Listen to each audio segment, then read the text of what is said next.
اعوذ باللہ من الشیطان الرجیم بسم اللہ الرحمن الرحیم۔ طفیل بن عمر مکہ آ رہے تھے۔ مکہ کے مشرک یہ خبر سن کر پریشان ہو گئے۔ یہ ان دنوں کی بات تھی کہ جب نبی کریم صلی اللہ علیہ وآلہ وسلم نے علانیہ دین کی تبلیغ شروع کر دی تھی۔ طفیل بن عمر اپنے قبیلے دوست کے رئیس تھے۔ دوست عرب کا ایک طاقتور قبیلہ تھا۔ یہ قبیلہ یمن کے ایک کونے میں پہاڑوں کے دامن میں آباد تھا۔ یہ لوگ بہت ہی دلیر اور دولت مند تھے۔ اپنی آبادی کے گرد انہوں نے ایک حفاظتی بند بھی تعمیر کر رکھا تھا۔ اس طرح ارد گرد کے علاقوں میں ان کی خوب دھاک بیٹھی ہوئی تھی۔ طفیل بن عمر دوسی ایک شاعر بھی تھے، حیثیت والے شخص تھے۔ اس کے ساتھ ساتھ ان میں سوجھ بوجھ بھی بہت زیادہ تھی۔ دوسرے بڑے لوگ ان سے مشورہ لیا کرتے تھے۔ ان تمام باتوں کی وجہ سے قبیلہ دوست میں ان کی بہت عزت تھی۔ یہی وجہ تھی کہ مکہ کے مشرک ان کی آمد کی خبر سن کر پریشان ہو گئے۔ انہیں یہ خوف محسوس ہوا کہ کہیں طفیل بن عمر محمد صلی اللہ علیہ وآلہ وسلم کی دعوت کا اسرار نہ لے لے۔ اگر وہ کہیں مسلمان ہو گئے تو ان کی وجہ سے مسلمان طاقتور ہو جائیں گے۔ یہ تھی مکہ کے مشرکین کی پریشانی کی وجہ۔ چنانچہ وہ سر جوڑ کر بیٹھ گئے اور ان مسئلے پر غور کرنے لگے۔ آخر طے کیا کہ طفیل بن عمر کا پرجوش انداز میں استقبال کیا جائے، ان کی خوب خاطر و تواضع کی جائے، اس میں کوئی کسر نہ اٹھائی جائے۔ انہیں محمد صلی اللہ علیہ وآلہ وسلم کے بارے میں خوب بھڑکایا جائے، اتنا ورغلا دیا جائے کہ وہ آپ صلی اللہ علیہ وآلہ وسلم سے متفرق ہو جائیں اور آپ صلی اللہ علیہ وآلہ وسلم کی کسی بات پر کان نہ دھریں۔ سب نے اس رائے سے اتفاق کیا۔ چنانچہ جو ہی طفیل مکہ میں آئے، مشرکین نے ان کا زوردار استقبال کیا، انہیں ہاتھوں ہاتھ لیا، پھر نبی کریم صلی اللہ علیہ وآلہ وسلم کے بارے میں ان کے خوب کان بھرنے شروع کر دیے۔ بعد میں طفیل بن عمر نے بتایا کہ قریش کا جو آدمی بھی مجھے ملتا ہے وہ یہی کہتا ہے تم ہمارے مہمان ہو، یہاں کے مقامی حالات سے ناواقف ہو۔ ہم خیر خواہی کے لیے بتا دیتے ہیں کہ ہمارے قبیلے کے ایک شخص محمد بن عبداللہ صلی اللہ علیہ وآلہ وسلم نے کچھ مدت سے ہمیں چکر میں ڈال رکھا ہے۔ اس نے ہم میں بے چینی اور الجھن پیدا کر دی ہے، ہمارے سب کام گڑبڑ کر دیے ہیں۔ اس کی بات جادو کا اثر رکھتی ہے۔ وہ اپنی زبان کی طاقت سے کام لے کر میاں بیوی، باپ بیٹے اور بھائی بھائی میں تفرقہ ڈال دیتا ہے۔ ہمیں ڈر ہے کہ کہیں تم اس کی چال میں نہ آ جاؤ، اور ہمارا دوستانہ مشورہ یہ ہے کہ اسے کوئی بات نہ کرو اور نہ ہی اس سے کچھ سنو۔ ان باتوں نے مجھے کچھ اس حد تک خوفزدہ کر دیا کہ میں نے اپنے کانوں میں روئی ٹھونس لی، تاکہ اگر اتفاقاً کہیں آپ صلی اللہ علیہ وآلہ وسلم سے ملاقات ہو جائے تو ان کی زبان سے نکلی ہوئی کوئی بھی بات میرے کانوں میں نہ پڑ جائے۔ اللہ تعالیٰ کی قدرت کے کھیل انوکھے ہیں۔ دوسرے دن طفیل بن عمر صبح سویرے حرم کعبہ گئے تو دیکھا کہ رسول اللہ صلی اللہ علیہ وآلہ وسلم کعبہ کے پاس نماز پڑھ رہے ہیں۔ اس وقت یا تو کان میں روئی رکھنا بھول گئے تھے یا روئی نکل گئی تھی۔ نبی کریم صلی اللہ علیہ وآلہ وسلم جو آیاتیں تلاوت کر رہے تھے وہ ان کے کانوں میں پڑی۔ اللہ تبارک و تعالیٰ کا کلام تھا اور نبی کریم صلی اللہ علیہ وآلہ وسلم کی زبان مبارک سے نکلا تھا۔ طفیل بن عمر سوچ بوجھ والے تھے، اثر لیے بغیر نہ رہ سکے۔ انہیں یوں محسوس ہوا جیسے ان کے دل و دماغ میں ٹھنڈک دوڑ گئی ہو۔ انہوں نے دل میں کہا، طفیل تو کتنا ناسمجھ ہے، قریش کے چکر میں آ گیا، تجھ میں عقل نہیں ہے۔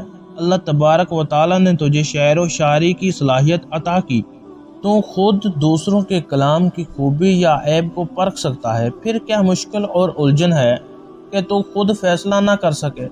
ان سے مل کر معلوم تو کر وہ کیا کہتے ہیں۔ اگر ان کی بات قبول کرنے کے قابل ہے تو مان لے، ورنہ کوئی زبردستی تو نہیں۔ حضور نبی کریم صلی اللہ علیہ وآلہ وسلم نماز سے فارغ ہوئے اور حرم سے نکل کر چل پڑے، طفیل بھی پیچھے پیچھے۔ جب آپ رہائش گاہ پہنچے تو طفیل اچانک سامنے آ گئے اور بولے، اے صاحب، آپ کی قوم نے مجھ سے آپ کی ذات اور آپ کی دعوت کے بارے میں یہ باتیں کی ہیں۔ ان کی باتوں کا اثر اتنا ہوا کہ میں نے کانوں میں روئی ٹھونس لی تاکہ آپ کی آواز نہ سن سکوں، لیکن ابھی کچھ دیر پہلے حرم میں اللہ تبارک و تعالی نے مجھے آپ کی آواز سنائی دی۔ آپ جو کچھ پڑھ رہے تھے وہ مجھے بہت اچھا معلوم ہوا ہے۔ میں چاہتا ہوں آپ ذرا مجھے تفصیل سے بتائیں، آپ کیا کہتے ہیں؟ نبی کریم صلی اللہ علیہ وآلہ وسلم نے اس کے سامنے اسلام کی خوبیاں بیان فرمائی، قرآن پاک کا کچھ حصہ پڑھ کر سنایا۔ یہ شرعی کلام سن کر طفیل بن عمر پر وجد کی حالت طاری ہو گئی۔ شاعر تھے، کلام کو سمجھتے تھے، لیکن یہ کلام ایسا تھا پہلے اس جیسا نہ سنا تھا۔ بے اختیار پکار اٹھے، اللہ تبارک و تعالیٰ کی قسم، میں نے آج تک نہ ان سے بہتر کلام سنا، نہ آپ کی باتوں سے بڑھ کر کوئی پر حکمت بات سنی۔ میں گواہی دیتا ہوں کہ آپ اللہ تبارک و تعالیٰ کے سچے رسول ہیں اور آپ کی دعوت مجھے دل و جان سے قبول ہے۔ اس طرح حضرت طفیل بن عمر رضی اللہ تعالی عنہ اچانک اسلام کی دولت سے مالا مال ہو گئے۔ قریش کی ساری ترتیبیں دھری کی دھری رہ گئیں۔ حضرت طفیل بن عمر رضی اللہ تعالی عنہ مکہ سے چلنے لگے تو رسول اللہ صلی اللہ علیہ وآلہ وسلم کی خدمت میں حاضر ہوئے اور عرض کی، یا رسول اللہ صلی اللہ علیہ وآلہ وسلم، میں اپنی قوم کا سردار ہوں، میری قوم مجھے بہت چاہتی ہے، اگر آپ اجازت دیں تو میں وطن جا کر اپنی قوم کو اسلام کی دعوت دوں۔ آپ صلی اللہ علیہ وآلہ وسلم نے ارشاد فرمایا، ہاں، تم اپنی قوم کو حق کی طرف بلا سکتی ہو۔ اس پر طفیل بن عمر رضی اللہ تعالی عنہ نے عرض کی، آپ میرے لیے دعا فرمائے، میرے لیے دعوت کا کام آسان ہو جائے، اور یہ کہ اللہ تبارک و تعالی مجھے کوئی نشانی عطا فرما دے۔ آپ صلی اللہ علیہ وآلہ وسلم نے دعا فرمائی، الہی اسے کوئی نشانی عطا فرما۔ حضرت طفیل بن عمر رضی اللہ تعالی عنہ رسول اللہ صلی اللہ علیہ وآلہ وسلم کی دعا لے کر وطن کی طرف روانہ ہوئے۔ طفیل سفر کے بعد اپنی بستی کے قریب پہنچے تو سورج غروب ہو چکا تھا، ساری وادی اندھیرے میں ڈوب چکی تھی۔ راستہ دو پہاڑوں کے درمیان سے ہو کر جاتا تھا۔ زبردست اندھیرے میں نیچے جانا بہت مشکل کام تھا۔ اس وقت ایک بہت ہی عجیب واقعہ ہوا۔ جو ہی حضرت طفیل رضی اللہ تعالی عنہ نے نیچے کی طرف رخ کیا، ان کا چہرہ ایک دم روشن ہو گیا۔ اس میں سے پھوٹ پھوٹ کر نکلنے والی روشنی نے ارد گرد کی فضا کو روشن کر دیا۔ حضرت طفیل بن عمر رضی اللہ تعالی عنہ نے اس وقت اپنے قبیلے کے ایک گھر کو دیکھ رہے تھے۔ یہ رحمت عالم صلی اللہ علیہ وآلہ وسلم کی دعاؤں کا اثر تھا۔ معلوم نہیں اس وقت طفیل رضی اللہ تعالی عنہ کے دل میں کیا خیال آیا، انہوں نے دعا کے لیے ہاتھ اٹھائے، کہ اللہ اپنی نشانی چہرے کے بجائے کسی اور جگہ منتقل فرما دے۔ ابھی یہ الفاظ منہ سے نکلے ہی تھے کہ روشنی ان کے کوڑے میں آ گئی۔ اب ہاتھ میں پکڑا ہوا کوڑا مشال کا کام دے رہا تھا۔ یہ وہ نشانی تھی جس کی وجہ سے وہ ضواء النور یعنی نور والے مشہور ہو گئے۔ گھر میں پہنچے، سب سے پہلے باپ کو اسلام کی دعوت دی، انہوں نے بھی اسلام قبول کر لیا۔ پھر سارا گھرانہ مسلمان ہو گیا۔ اس کے بعد انہوں نے اپنے قبیلے کو اسلام کی دعوت دی، لیکن وہ اسلام نہ لائے۔ انہوں نے کوشش جاری رکھی، لیکن صرف ایک آدمی مسلمان ہوا۔ آخر یہ پھر رسول اللہ صلی اللہ علیہ وآلہ وسلم کے پاس آ گئے۔ آپ صلی اللہ علیہ وآلہ وسلم سے قبیلے کے لیے دعا کی درخواست کی۔ نبی کریم صلی اللہ علیہ وآلہ وسلم نے دعا فرمائی۔ یہ پھر قبیلے کی طرف لوٹے، پھر انہیں تبلیغ کا آخر وہ ان کے قبیلے کے اکثر گھرانے مسلمان ہو گئے۔ طفیل بن عمر رضی اللہ تعالی عنہ 7 ہجری کو مدینہ گئے۔ آپ نے غزوہ خیبر میں شرکت کی۔ فتح مکہ کے موقع پر بھی آپ نبی کریم صلی اللہ علیہ وآلہ وسلم کے ساتھ تھے۔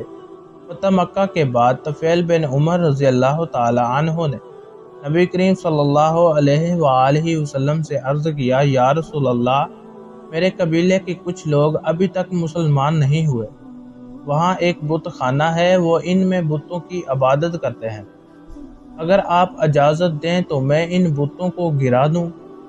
نبی کریم صلی اللہ علیہ وآلہ وسلم نے ارشاد فرمایا، ہاں، اس کو برباد کر دو۔ چنانچہ حضرت طفیل بن عمر رضی اللہ تعالی عنہ اپنے قبیلے کے کچھ لوگ مسلمانوں کے ساتھ گئے، بت خانے کو تباہ کر دیا اور آگ لگا دی۔ غزوہ طائف کے موقع پر حضرت طفیل بن عمر رضی اللہ تعالی عنہ نبی کریم صلی اللہ علیہ وآلہ وسلم کی خدمت میں حاضر ہوئے۔ آپ صلی اللہ علیہ وآلہ وسلم کو بت خانہ گرانے کی خبر سنائی۔ آپ بہت خوش ہوئے۔ نبی کریم صلی اللہ علیہ وآلہ وسلم کے وصال کے بعد حضرت ابوبکر صدیق رضی اللہ تعالی عنہ خلیفہ بنے۔ بہت سے قبیلے مردد ہو گئے، اسلام سے پھر گئے۔ ان کے خلاف جہاد میں حضرت طفیل بن عمر رضی اللہ تعالی عنہ نے بڑھ چڑھ کر حصہ لیا۔ نبوت کے جھوٹے دعوے دار معلون قذاب کے خلاف مہم بھیجی گئی تو وہ اس میں بڑے جوش و خروش سے شریک ہوئے۔ جنگ یمامہ میں بڑی بہادری سے لڑے اور لڑتے لڑتے شہید ہو گئے۔ تو اللہ تبارک و تعالیٰ سے دعا ہے کہ اللہ تعالیٰ ہمیں بھی امان کی موت عطا فرمائے اور حضور نبی کریم صلی اللہ علیہ وآلہ وسلم سے بے پناہ محبت عطا فرمائے اور ان کی آل پاک سے بھی بے پناہ محبت عطا فرمائے اور ہمارا خاتمہ ایمان پر فرمائے۔ آمین یا رب العالمین۔